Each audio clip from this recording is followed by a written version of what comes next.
My husband Nate and I, both 50, have been married for 24 years and have twin sons, 22.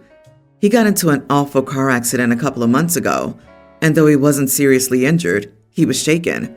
He now often talks about how life is fleeting and we should make sure to be prepared. Nate has 2 siblings, an older brother and a sister, Tina, 33. Tina's actually Nate's biological daughter. He had her in high school, and his parents adopted her from birth. Her mom was never in the picture. The family all knows about this, including Tina herself. Tina and my family were cordial but not close. Nate's parents passed within a year of each other, almost a decade ago. They split all they had 3 ways for their 3 kids. 5 years ago, Nate's older brother decided to join a monastery.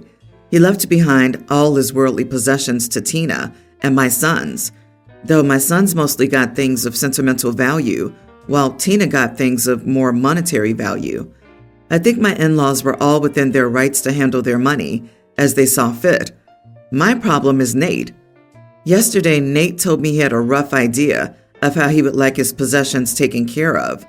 He would like to split all he has 3 ways, Tina and our 2 sons.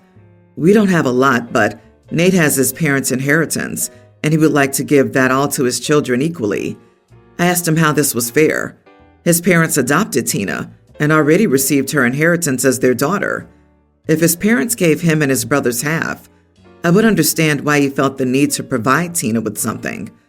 As it is, Tina already took from his share of the inheritance. Moreover, his brother also gave her money and valuables worth more than our sons received. Tina's also a dentist. She's in no way in need of financial help. Nate said at the end of the day, Tina's his biological daughter, and it's only right that he left her something. I don't think we need to pile more money into a capable woman with a good job who already has so much, while our sons are still young and just starting their careers. Am I the idiot? I think my in-laws were all within their rights to handle their money as they saw fit. And why do you not think this exact thing about your husband? Regardless of how you think about her and what her relative situation is, she is his daughter. Having a husband who feels responsible for his life decisions is a good thing. I'm sorry, but you are the idiot. I don't think we need to pile more money onto a capable woman with a good job who already has so much, while our sons are still young and just starting their careers.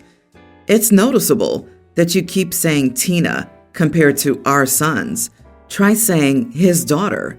It amazes me how many think they're more entitled to an inheritance than others in the family.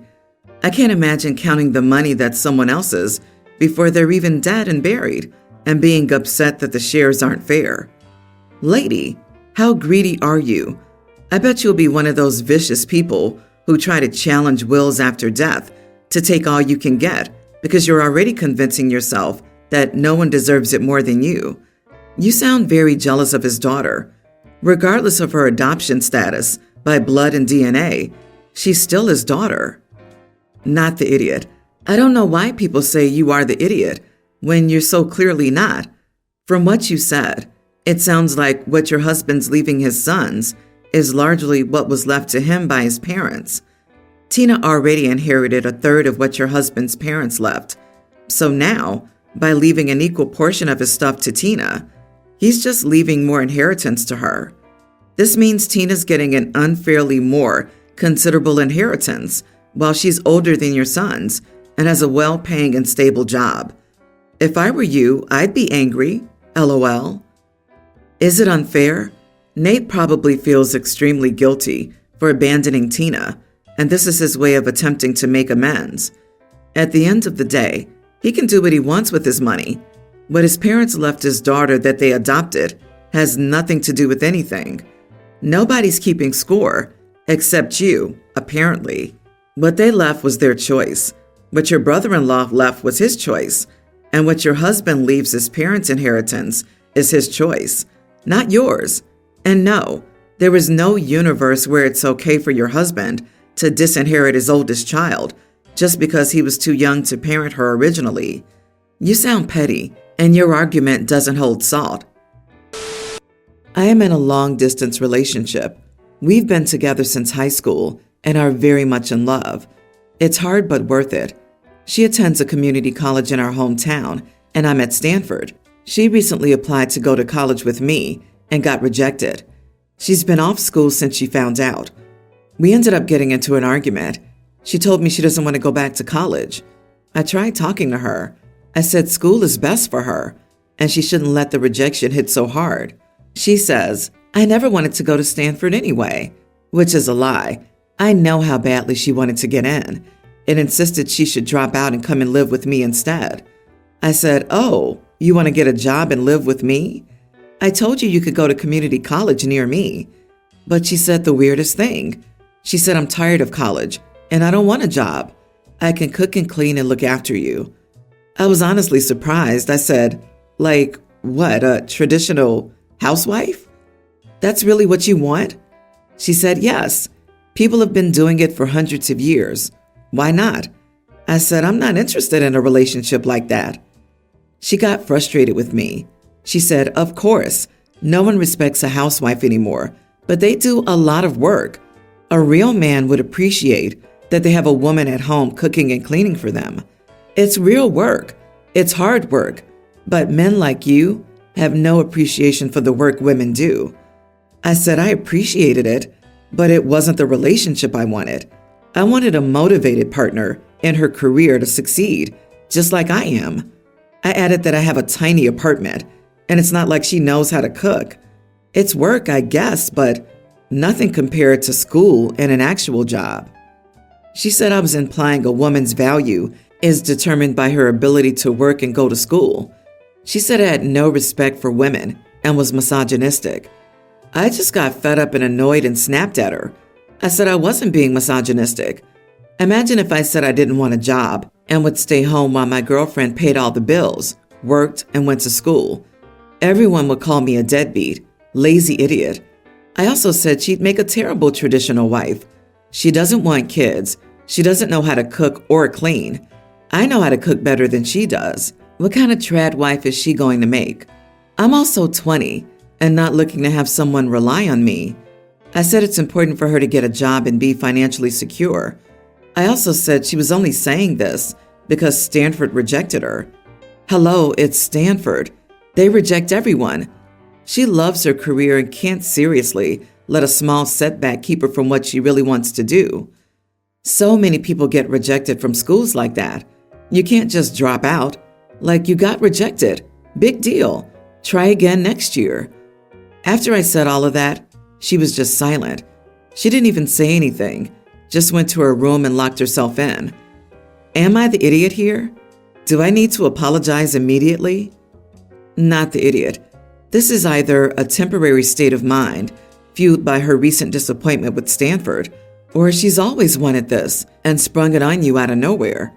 You tried to have a reasonable discussion about it, but given that she can't cook and likely doesn't want to raise a family, she's not quite the trad wife type and won't be able to do it well enough for a valuable contribution to your home life. Never mind that there's no realistic way you can support a two-person household at 20. Her plans are not grounded in reality. Exactly. She might sincerely want to be a trad wife, which is totally fine for her, if that's her choice. But it sounds like you want different things and have differing ideas of the ideal partnership. I'm not suggesting you break up per se, but you're young. You're at Stanford. You're surrounded by ambitious, driven, smart, and talented women whose values align more closely with your own. I think it's worth considering if you want to be open and available to explore new relationships and meet new people. And please be careful about being baby-trapped. My goodness, dude, a Stanford guy's gotta be smarter than to continue this relationship. She's using all the misogynistic tropes to try and gaslight you into taking care of her because she suffered a major disappointment. Good for you for not letting her get away with it. Break up. You're too young to be taking on a full-grown baby.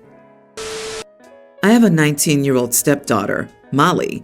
She attends college 2.5 hours away and visits us a few times a month for 2 to 3 days at a time. For the most part, she's pretty good, and I love her and enjoy planning activities and outings when she's here. For the past 6 months or so, Molly's become extremely picky about the food my husband or I cook, but not any other food. She will try a dish, take one bite, and throw it in the trash if she doesn't like it. I mean, throw the entire dish in the trash, not just the bite she tried. For example, I'll make a homemade lasagna that she's had many times before. She takes a bite, decides it's not to her liking, and immediately tosses the entire pan into the garbage. This always happens when neither my husband nor I are in the kitchen with her. We've both asked Molly why she throws the food out, and it's always the same response. It wasn't any good, and she can't eat it. We've asked her to stop throwing away entire dishes because we'll eat them, and she says she doesn't want to even look at them anymore. And as far as we know, Molly only does this with us. I finally told Molly and my husband, he agreed with me, that she'll assume full cooking responsibilities when she's here the next time she tosses a dish either of us has made. That way, whatever's made will be to her liking. It happened again, and I stuck by what I said.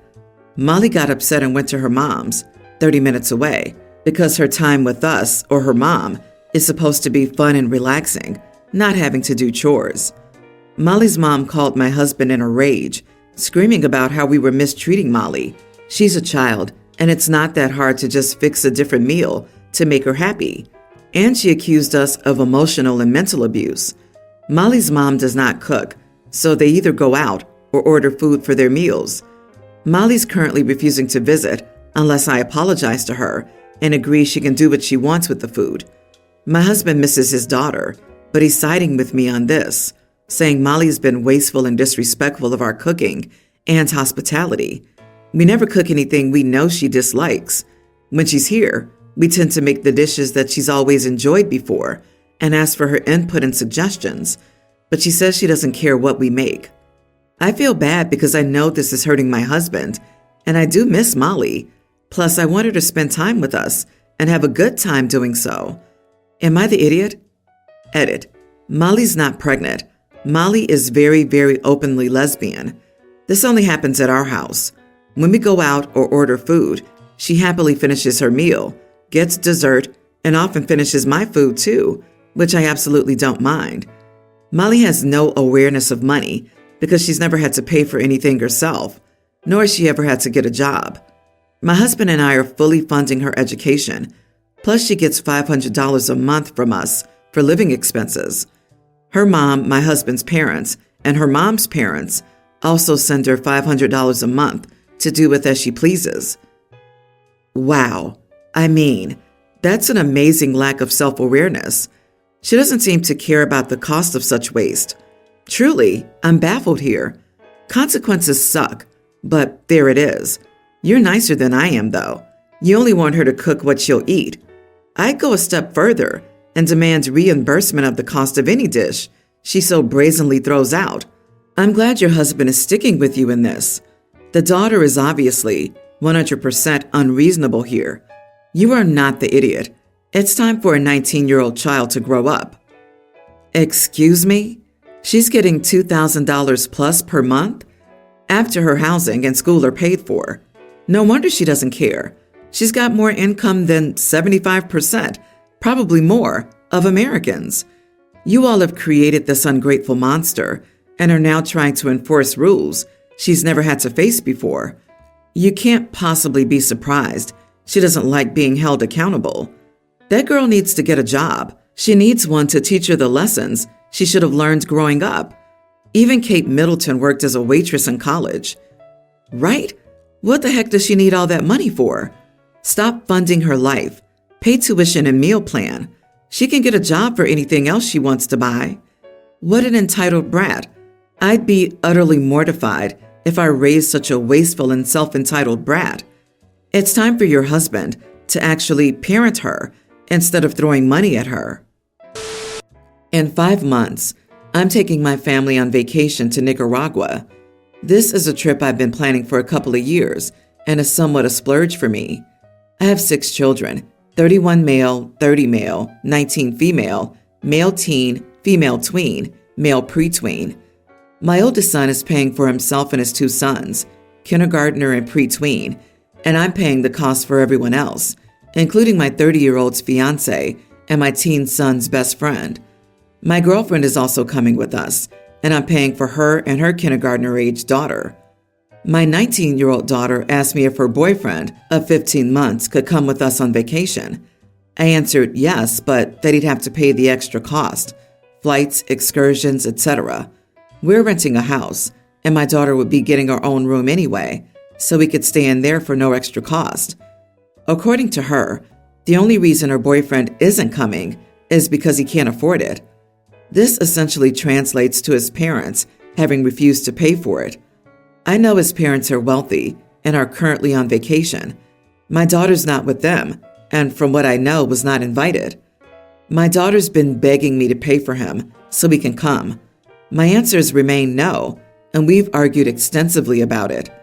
One of her biggest objections is that I'm paying for multiple other non-family members and that her older brother, 30, is old enough to be paying for himself. She hasn't agreed with my defenses. When it comes to my 30-year-old and his fiancé, they would have chosen not to come if I hadn't covered the bigger expenses for them. They're paying for a wedding in May and don't have the money for a trip like this right now. I love and want them both to come, so I'm happy to pay for them. My 16-year-old has been best friends with the kid coming with us since first grade. He's been raised by a single mom. His dad's not in the picture, and money's always been tight for them. He's never been on a proper vacation, and he spends so much time at my house that he's practically family. My daughter's biggest issue is my paying for my girlfriend and her daughter, which she then escalated to be about any of the money I've spent on my girlfriend. I told her it was none of her business how I spent money on my partner or how we split expenses. I earn 3 times as much as my girlfriend. Why would I expect her to split costs evenly? My daughter's upset with me right now and I feel bad, but I don't think I'm being an idiot. My girlfriend thinks I was being an idiot during the argument with my daughter because I pointed out the people I'm paying for are the people I want to be there, obviously making her think I just don't want her boyfriend there, even though I have a neutral stance on it. My girlfriend thinks I should cut my losses and just pay for the boyfriend. I think she's just saying this because she feels bad that my daughter turned it into an issue about her. Am I being the idiot? Everyone's the idiot here, I think. It's entitled for anyone to demand that you pay for their companion to come, but I can see how you would look like a hypocrite when you're helping grown adults pay for it and younger children. It comes off like you just don't like the boyfriend, or in fact that you might favor your daughter less than your other kids, which I suspect is something she might be responding to here. I can see how you look like a hypocrite when you're helping grown adults pay for it and younger children. He's helping family and younger children, which is different than a 20-year-old man dating his daughter. You are not the idiot. That's super entitled thinking. Don't fall for this now with your daughter, or the wedding will be a hoot. I agree. A teen boy versus a 20-year-old man are 2 different things. The trip is in 5 months. The 20-year-old can make $1,000 for the flight in 5 months. His parents are rich too. Plus, the teen's mom is a single mom with little money, and he's never had a vacation in his life. Sorry, bud, but you are the idiot. Daughter has a good point. You're picking and choosing, and it seems like you've chosen to pay for everyone but her boyfriend. His parents are rich? So what? Clearly, you're rich too, if you're paying for 11 people to go on vacation to Nicaragua. It's not like you're going to Myrtle Beach, my guy.